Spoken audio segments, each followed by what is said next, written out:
Hi investors, welcome to SOIC. तो आज की इस वीडियो में हम लोग जितने भी कंसिस्टेंट कंपाउंडर्स हैं इंडिया में उनकी बात करेंगे एंड साथ साथ हम ये भी बात करेंगे कि स्ट्रैटेजी के प्रोज क्या हैं एंड कॉन्स क्या हैं। But before starting the video, मैं आजकल एक बुक पढ़ रहा हूँ जो बहुत इंटरेस्टिंग है, थोड़े टाइम पहले खत्म भी करी थी, जो आजकल मैं वापस रिवाइज कर रहा हूँ। Name of the book is investing for growth by mister Terry Smith. So basically जैसे यहाँ पे कॉफी कैन इन्वेस्टिंग आप इंडिया में देखते हैं, similarly coffee can investing UK में 1990s से कर रहे हैं। एंड यहाँ पे इन्होंने एक बहुत इंटरेस्टिंग थॉट एक्सपेरिमेंट दिया है जो मैं आप सबके साथ करना चाहूंगा। तो बेसिकली लेट्स अज्यूम कि आपके सामने दो कैटेगरी ऑफ स्टॉक्स हैं। तो जो पहली कैटेगरी ऑफ स्टॉक्स हैं, यहाँ पे एक स्टॉक ए है जिसकी पी मल्टीपल 2015 में 12 टाइम्स है, एंड यहाँ पे एक स्टॉक बी है जिसका पी मल्टीपल 2015 में 15 टाइम्स है।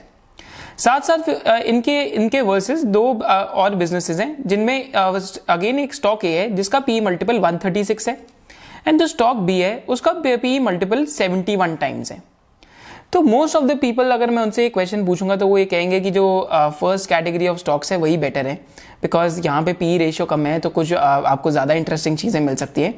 बट एक्चुअली में अगर आप परफॉर्मेंस देखेंगे इन दोनों बिजनेसेस की या इन दोनों कैटेगरीज की, जो फर्स्ट कैटेगरी ऑफ बिजनेस है उसमें फर्स्ट स्टॉक का नाम है एक्सॉन एंड सेकंड स्टॉक का नाम है एचएसबीसी। तो इन स्टॉक्स की अर्निंग्स पर शेयर दैट इज ईपीएस $7.6 होती थी 2015 में, जो 2020 में $1.68 होगी, माने इनकी अर्निंग्स डी ग्रो कर गई।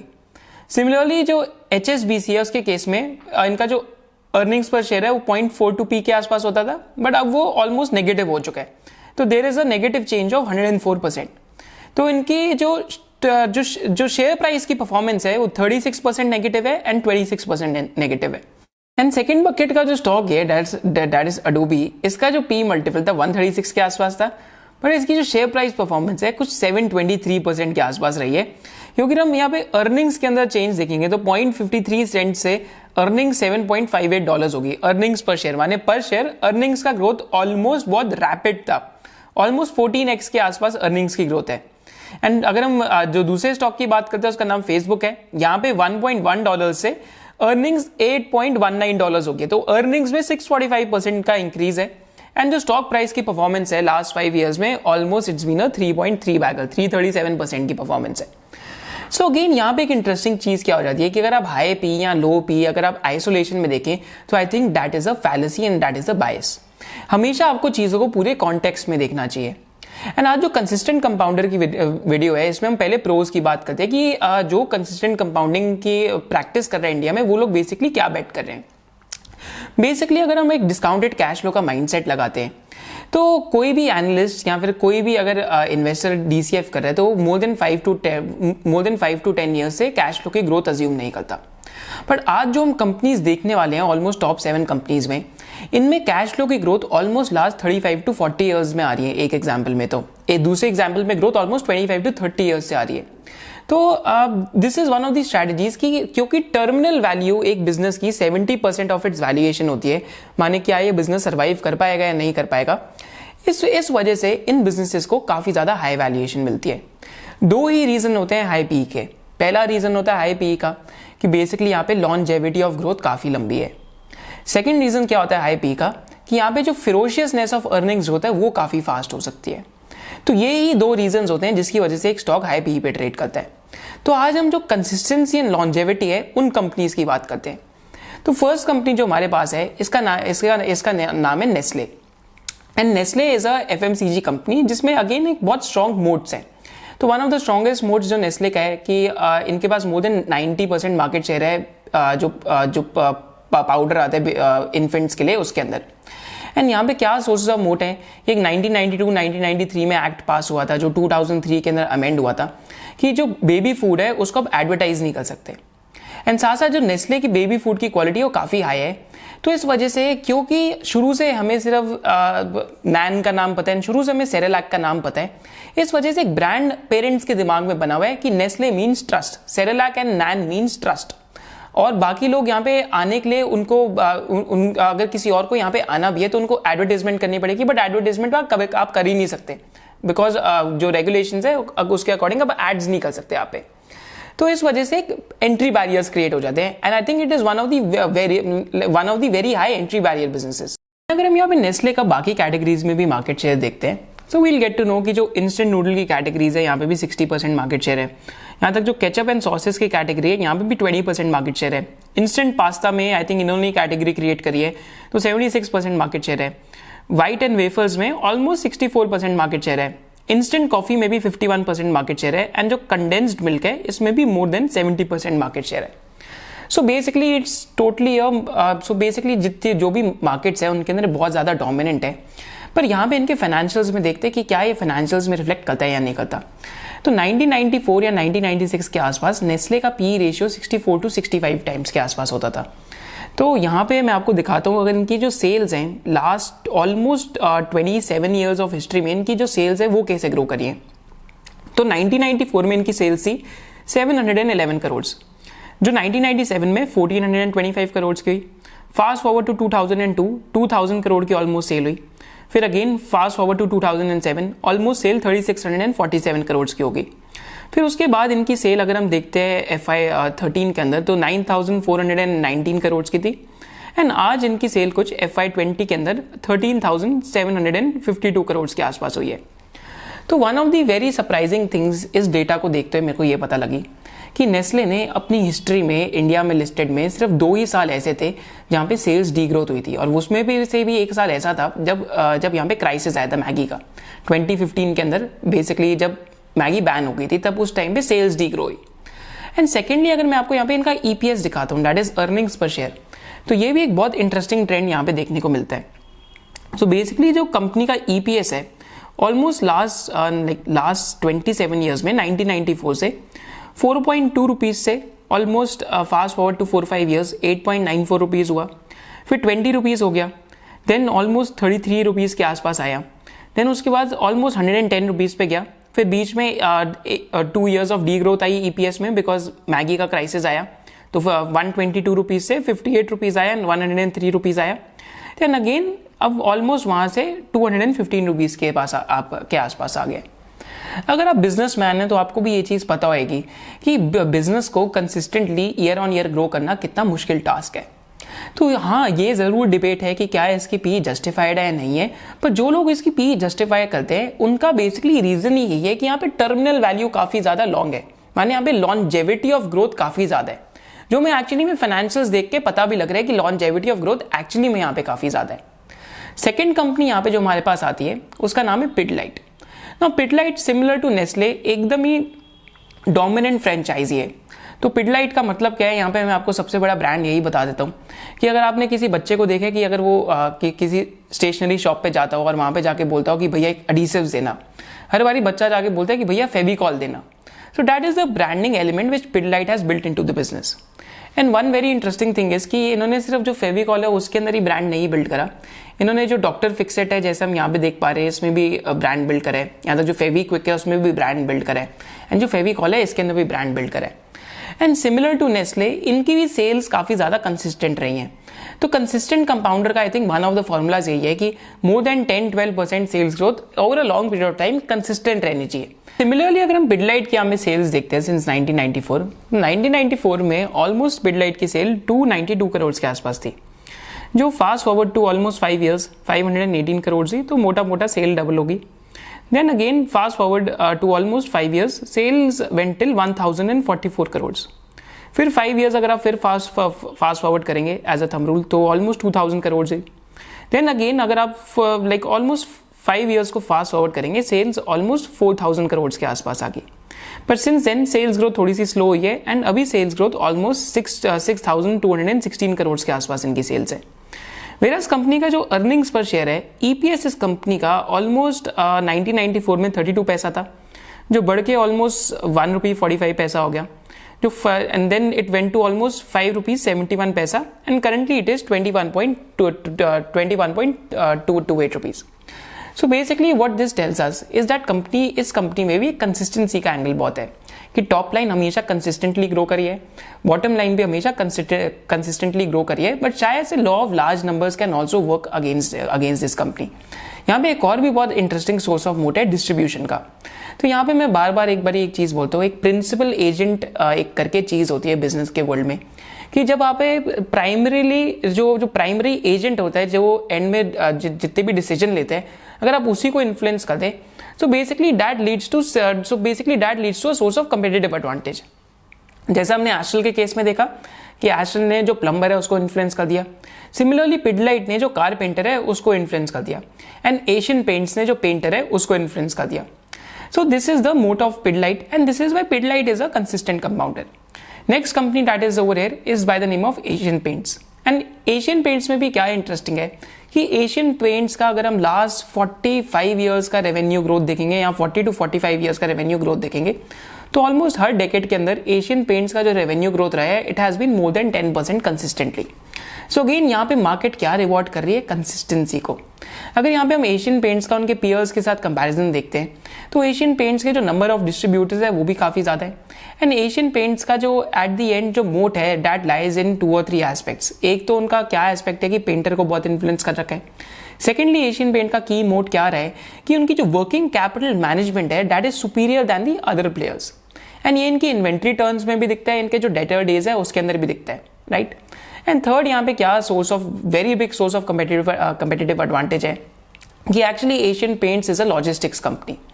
उतनी एफिशिएंटली अपनी जितनी भी सप्लाई चेन को वो मैनेज कर पाते हैं, रेस्ट ऑफ द कंपेटिटर्स नहीं कर पाते। शायद से बर्जर पेंट्स इनके सबसे पास आता है। तो यहाँ पे भी again strong sources of moats है, and consistency in financial numbers है जो काफी सालों से दिख रही है, ऑलमोस्ट 40 to 45 ईयर्स से दिख रही है। एशियन पेंट्स के केस में भी अगर हम इनकी सेल देखते हैं तो 1994 में ऑलमोस्ट इनकी सेल कुछ 500 करोड़ के आसपास थी, 552 करोड़ की, जो 2003 में 1855 करोड़ की हुई। 2010 में this went to almost 5780 crore, and आज कुछ इनकी सेल 21,640 करोड़ की है।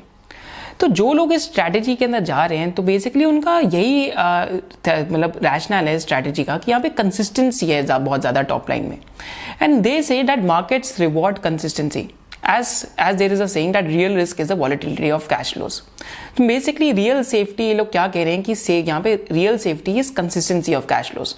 This is what this strategy propagates. And अगर आपको ये जानना है कि कौन से डिफरेंट टाइप्स ऑफ स्टॉक्स होते हैं, एंड रिसेंटली हमने SOIC मेंबरशिप में पूरा जो रेशियो एनालिसिस की क्लास है उसके अंदर more and more new case studies add करी है। हमने एक ऐसी कंपनी को एनालाइज करा जिसके अंदर वर्किंग कैपिटल चेंजेस की वजह से company ended up becoming a free cash flow machine. तो इन चेंजेस को कैसे आपको समझना है that is included in the class. And apart from that there is also very interesting case study of a company जिसका एसेट टर्न ऑलमोस्ट पहले 1.5x था, पर जब कंपनी ने डी बॉटल नेकिंग करी, माने जब कंपनी ने एडिशनल कैपेसिटी ऐड करी बहुत कम खर्चे पे, तो उनका एसेट टर्न ही एडिशनल इंक्रीमेंटल कैपेसिटी पे ऑलमोस्ट 15x का था।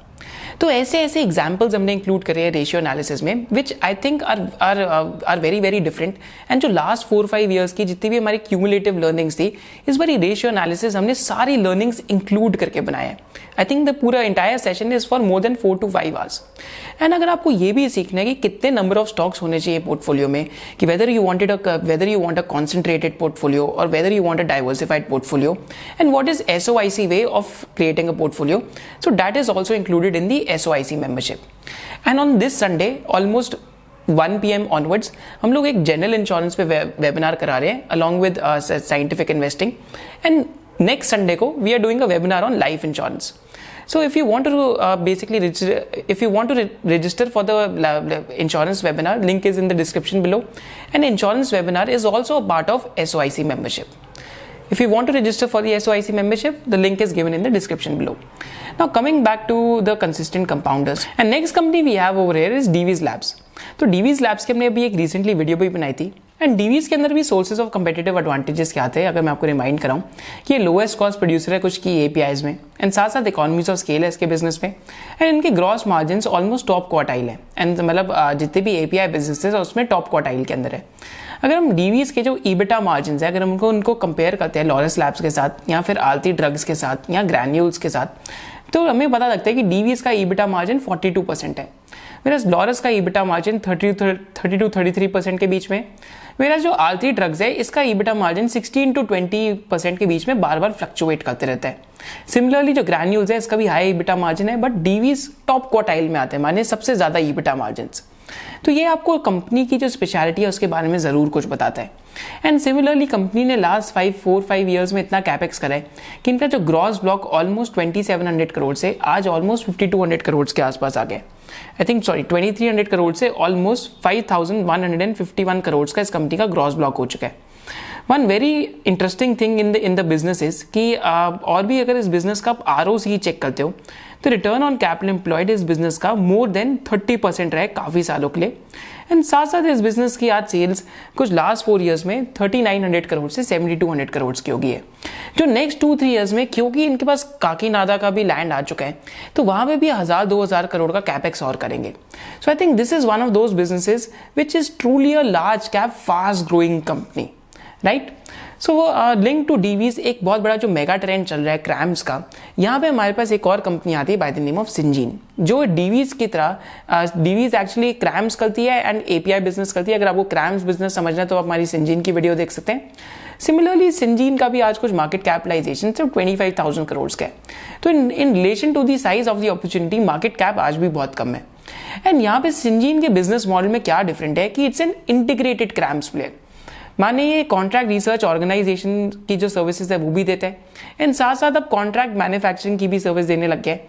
एंड साथ साथ सिंजीन के बिजनेस में क्या स्पेशल है कि इनके पास एक और बिजनेस वर्टिकल है by the name of dedicated development centres. तो माने अपने R&D क्लाइंट्स के लिए लाइक बैक्स्टर, ये उनके लिए एक पूरा सेंटर ही लगाते थे dedicated on long term contracts which is again a source of moat. तो यहाँ पे स्विचिंग कॉस्ट काफी मैसिव है। सिंजीन के केस में भी अगर आप इनकी टॉप लाइन देखते हैं तो बार बार हम कंसिस्टेंट कंपाउंडर में कंसिस्टेंसी ढूंढ रहे हैं। तो टॉप लाइन इस बिजनेस की 260 to 270 करोड़ से आज ऑलमोस्ट 2400 करोड़ के आसपास आई है। तो top line 9 to 10x grow करी है लास्ट 10 to 11 ईयर्स में। नाउ इतनी ज्यादा टॉप लाइन ग्रोथ एक बेसिकली वन ऑफ ही होता है, मतलब माने कि कोई नॉर्मल बिजनेस के लिए इतनी ज्यादा टॉप लाइन ग्रो करना इतना आसान नहीं होता।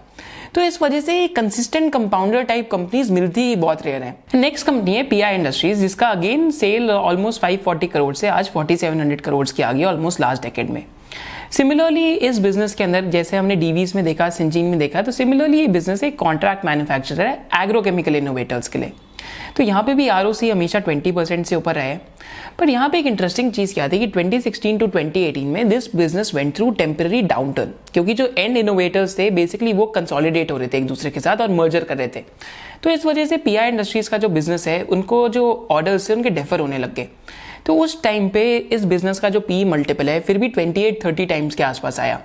बट फिर भी इसमें कंसिस्टेंसी के काफ़ी ज़्यादा हॉलमार्क्स है, क्योंकि यहाँ पे इनकी जो टॉप लाइन है ऑलमोस्ट 10x ग्रो करी है लास्ट डेकेड में। एंड साथ साथ जो इंडिया में एक मेगा ट्रेंड है उसका भी पार्ट है। Towards the ending of the video मैं आपके साथ ये भी शेयर करूंगा कि स्ट्रैटेजी के कॉन्स क्या है एंड एक्चुअली में स्ट्रैटेजी को SOIC वे में भी आप कैसे इंप्लीमेंट कर सकते हैं। Last company that we have over here is Astral Polytechnik and Astral Polytechnik एक पाइनियर है जो CPVC पाइप्स को इंडिया में लेके आया। एंड एस्ट्रल की जैसे हम यहाँ पे देखते हैं तो प्रोडक्शन कैपेसिटी काफी ज्यादा फास्ट पेस पे ग्रो कर रही है, ऑलमोस्ट 20% प्लस CAGR पे इनकी प्रोडक्शन कैपेसिटी ग्रो कर रही है। एंड साथ साथ यहाँ पे मोट क्या इन्होंने बिल्ड करा, एक सेमी ब्रांड बना दिया बाय हायरिंग सलमान खान। तो उस टाइम पे कोई भी PVC प्लेयर या यहाँ तक जो भी CPVC पाइप प्लेयर है वो ये नहीं सोच रहा था। बट एस्ट्रल की इंडस्ट्री में सप्लाई साइड पे कंपटीशन जरूर है, बट यहाँ पे प्रमोटर की जो एग्जीक्यूशन रही है that has been very off the charts. And last 4 to 5 years में इनका जो पैट ग्रोथ है वो मोर देन 20 to 25% के आसपास रहा है। तो ये तो थे टॉप 7 कंसिस्टेंट कंपाउंडर्स। अब यहाँ पे हर एक स्ट्रैटेजी में कुछ पिटफॉल्स भी होते हैं जिनको हमें डिस्कस करना जरूरी है। तो इस स्ट्रैटेजी का पहला कॉन क्या है? पहला कॉन क्या है कि ये strategy is built on survivorship bias. Survivorship bias माने वही हाई PE कंपनीज हमारे सामने आ रही हैं इस टाइम पे जो सर्वाइव करेगी एंड जो अच्छा कर रही है। ऐसी भी हाई PE कंपनीज थी जो अच्छा नहीं कर पाई। एज एन एग्जाम्पल US के अंदर 1970s में एक निफ्टी 50 करके बबल बना था। एंड उस टाइम पे वहाँ पे भी क्या था कि ऐसी 50 कंपनीज थी जिनकी PE रेशियो बहुत ज़्यादा हाई थी। एंड वहाँ पे एक ऑथर ने स्टडी करा कि 1996 में कि 26 ईयर के जो 26 ईयर का पीरियड था उस टाइम पे क्या हुआ उन कंपनीज को। तो S&P 500 जो USA का इंडेक्स है US के अंदर, तो उसका परफॉर्मेंस कुछ 12.7% का था। वेराज ये जो निफ्टी 50 कंपनीज थी क्योंकि इनका मल्टीपल बहुत एलिवेटेड था तो इनका परफॉर्मेंस 12.2% के आसपास ही था। तो माने इन्होंने इंडेक्स को अंडर परफॉर्म करा था। एंड इसमें से कुछ ऐसी कंपनीज भी थी लाइक पोलरॉइड, तो जिसमें टेक्नोलॉजी ही चेंज हो गई क्योंकि पूरा कैमरा का टेक्नोलॉजी चेंज हो गया। तो एक टाइम पे इस कंपनी की PE रेशियो 70 to 90 टाइम्स होती थी। This company actually went bankrupt. इस कंपनी का पी रेशियो ही नहीं रह गया बिकॉज कंपनी का बिजनेस ही चेंज हो गया रातों रात। तो पहला यहाँ पे कॉन में क्या आता है स्ट्रैटेजी में कि ये जो सर्वाइवरशिप बायस है टोटली उस पर बिल्ट है। सेकेंड कॉन क्या है स्ट्रैटेजी का, base rates and law of large numbers. अगर हम यहाँ पे एशियन पेंट्स की सेल्स को देखते हैं तो एशियन पेंट्स की सेल अर्ली ईयर्स में काफ़ी फास्ट पेस पे ग्रो हो रही थी।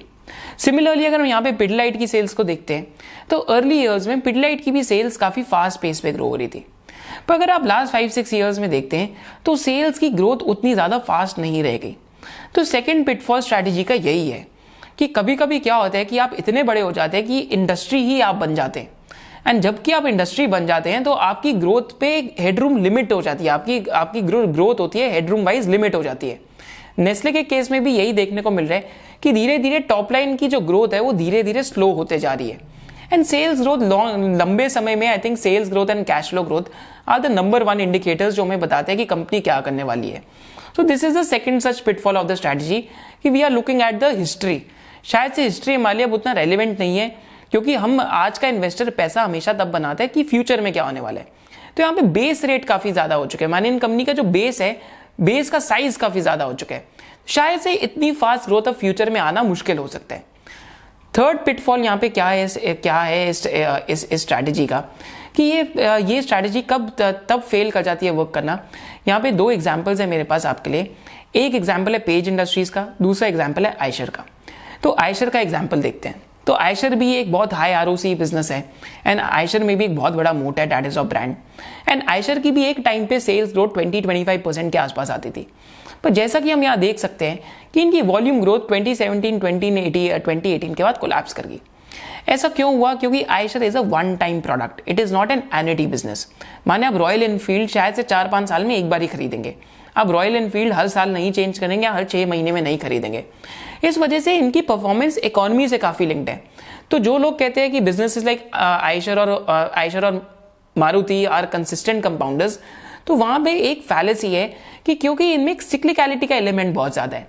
सेकेंडली यहाँ पे अगर हम एक केस स्टडी देखें पेज इंडस्ट्रीज की, तो पेज इंडस्ट्रीज के केस में भी क्या था कि 2008 से लेकर 2013 तक तो सेल्स ग्रोथ काफी फास्ट थी। यहाँ तक 2013 से लेकर भी 2016 तक सेल्स ग्रोथ बहुत फास्ट थी। पर 2016 के बाद आप देखेंगे कि सेल्स ग्रोथ स्लो होने लग गई। इसका प्राइमरी रीजन क्या है कि पेज इंडस्ट्रीज का जो मोट था या कंपेटिटिव एडवांटेज थी, that was built on the basis of process क्या था कि मैं ज्यादा अच्छे तरीके से लेबर को मैनेज कर सकता हूँ, हम लोग ज्यादा अच्छे तरीके से ब्रांड को मार्केट कर सकते हैं। तो बेसिकली जो कॉकेशियन मॉडल्स थे वो ये लोग यूज कर रहे थे। एंड साथ साथ यहाँ पे क्या था कि इनकी जो डिस्ट्रीब्यूशन की स्ट्रैटेजी थी वो एकदम सही थी। बट कंपेटिटर्स ने ये चीज देखी एंड कुछ कंपेटिटर्स इसको कॉपी भी करने लग गए। तो कंपेटिटर्स की भी वर्किंग कैपिटल साइकिल इंप्रूव हो रही है, साथ साथ कंपेटिटर्स भी ब्रांडिंग में बहुत फोकस दे रहे हैं। And then there are brands like Van Heusen जो इनके सेगमेंट में भी एंटर कर रहे हैं इस टाइम पे। इस वजह से सेल्स ग्रोथ भी स्लो हो गई है एंड एक्चुअली सेक्टर की भी सेल्स ग्रोथ स्लो हो गई है। तो इस वजह से अगर आप पोस्ट टाइम पे पुराने नंबर्स को देख रहे होते 2016 में, तो उस हिसाब से पेज इंडस्ट्रीज आप खरीद लेते। But the investor of today always makes money on what is going to happen tomorrow. So this is the third pitfall of the strategy. अब यहाँ पे SOIC वे क्या है? SOIC वे हमें क्या बताता है कि अगर आप कोई बहुत हाईली एलिवेटेड पी रेशियो पे कंपनी खरीद रहे हैं तो ऑलरेडी मार्केट उसकी पोटेंशियल को रिकॉग्नाइज करता है। तो यहाँ पे 2 ही तरीके हैं आप उसमें आप पैसे बना सकते हैं। पहला क्या तरीका है कि बेसिकली उस कंपनी में जेन्युइन लॉन्जेविटी होनी चाहिए, माने कि उसकी ग्रोथ काफी लंबे समय के लिए आनी चाहिए। उसके लिए आपको क्या देखना है कि क्या सप्लाई साइड पे प्लेयर्स बढ़ रहे हैं या कंपटीशन बढ़ रहा है या घट रहा है इस टाइम पे, क्योंकि उस कंपटीशन बढ़ रहा है सप्लाई साइड पे, so that can be problematic down the road. Secondly अगर आपको ऐसी कंपनीज के अंदर क्या देखना है जो हमारा एक्चुअली स्टाइल है, जो हम लोग भी देखते हैं कि अगर एक अच्छी या फिर एक great business goes through temporary problems, तो बार बार ऐसा जरूर होता है कि अगर हम नेस्ले के केस में देखते हैं तो नेस्ले 2015 में प्रॉब्लम से क्या, साथ साथ पीआई इंडस्ट्रीज 2016-18 में क्या, डीवीज भी यहाँ तक 2017 में इन पे इश्यूज हुए थे यूएस एफडीए के। तो उस टाइम पे आप एक great business going through a temporary problem आप उसको देख सकते हैं। जैसे वॉरेन बफेट ने जब एप्पल खरीदा था 2015-16 में, तब उसकी पीई रेशियो सिर्फ 12 टाइम्स थी, ईबिटा मल्टीपल सिर्फ 6 टाइम्स था, ईवी टू ईबिटा सिर्फ 8 टाइम्स था, राइट। तो ऐसे केसेस में जब एक ग्रेट बिजनेस टेम्पररी प्रॉब्लम्स के थ्रू जाता है तब आप डिसप्रोपोर्शनेट अपसाइड बना सकते हैं ऐसे केसेस में। एंड लास्टली हम लोग ऐसे क्या देखते हैं, हाई पीई को हम तब ऐसे ट्रीट करते हैं बेसिकली इवन दो मार्केट आपके साथ अग्री कर रही है एंड आप भी अग्री कर रहे हैं कि ग्रोथ बहुत आने वाली है, बट आप कहाँ डिसअग्री कर सकते हैं, that is on the ferociousness of the growth. जैसे अभी रिसेंटली डमानी की हम स्टोरी पढ़ रहे थे, तो आर के डमानी ने ऑलमोस्ट 1995-1996 में HDFC बैंक लिया था। उस टाइम पे HDFC बैंक का मार्केट कैप सिर्फ 200 करोड़ था एंड पैट सिर्फ 80 to 90 लाख रुपीस के आसपास था। माने PE ratio almost more than 100 times के आसपास थी, 100 टाइम्स से भी ज्यादा पीई रेशियो थी। तो ऐसे सिनेरियोज में पीई को आप एक और तरीके से ये देख सकते हैं कि पीई का क्या कंपैरिजन है as compare to absolute size of opportunity. अगर साइज ऑफ अपॉर्चुनिटी काफी बड़ा है एंड ग्रोथ काफी ज्यादा फास्ट है, तो ऐसी कंपनी के लिए भी आप पे अप कर सकते हैं। So these are the different strategies of basically paying up for a high PE company. And हम लोग बेसिकली ज़्यादा कंसिस्टेंट कंपाउंडिंग कंपनीज नहीं लेते पोर्टफोलियो में, क्योंकि हमारी रिटर्न एक्सपेक्टेशन थोड़ी ज़्यादा है and we are able to handle volatility. क्योंकि कंसिस्टेंट कंपाउंडिंग कंपनीज में वॉलेटिलिटी बहुत कम होती है, इस वजह से लोग उसमें बहुत आसानी से बैठे रह सकते हैं, क्योंकि volatility at the end for most people is the true risk, but volatility in reality is not the true risk. Thank you for joining us. अगर आपको ये वीडियो अच्छी लगी हो so do subscribe to the channel, because channel का motto ही क्या है कि आपके जो न्यूज़ फीड है उस पर ऐसा ही कंटेंट देंगे जो एट द एंड हम एज ए व्यूअर खुद कंज्यूम करना चाहेंगे। एंड साथ साथ हम चैनल पे एक बहुत इंटरेस्टिंग सीरीज स्टार्ट कर रहे हैं of hidden stocks. So basically हम हर एक डिफरेंट सेक्टर से ऐसी कंपनीज कवर करेंगे जो सेक्टर की फास्टेस्ट ग्रोइंग कंपनी है। तो नेक्स्ट 3-4 वीडियोस में हम क्या करने वाले हैं, तो पहली वीडियो हमारी कौन सी आएगी नेक्स्ट संडे को, that is on a hidden stock that is the fastest growing business in the consumer sector. उसके बाद हमारी कौन सी वीडियो आएगी, that is a hidden stock that is one of the fastest growing banks, right. And ये bank आज भी बहुत ज्यादा हिडन है। साथ साथ फिर हम एक ऐसा हिडन स्टॉक लेके आएंगे आपके सामने जो ग्रीन एनर्जी स्पेस के अंदर है। So these are the first 3 videos जो हम सीरीज के अंदर निकालेंगे एंड इनका नाम हम आपको डिस्क्लोज नहीं करेंगे, क्योंकि ये fastest growing companies and sectors में, तो आपको भी इसमें बहुत ज्यादा मजा आएगा। Thank you for joining us, hope to see in the next session of SOIC। जय Hind. So many days is yet to come. Too many times has come to pass.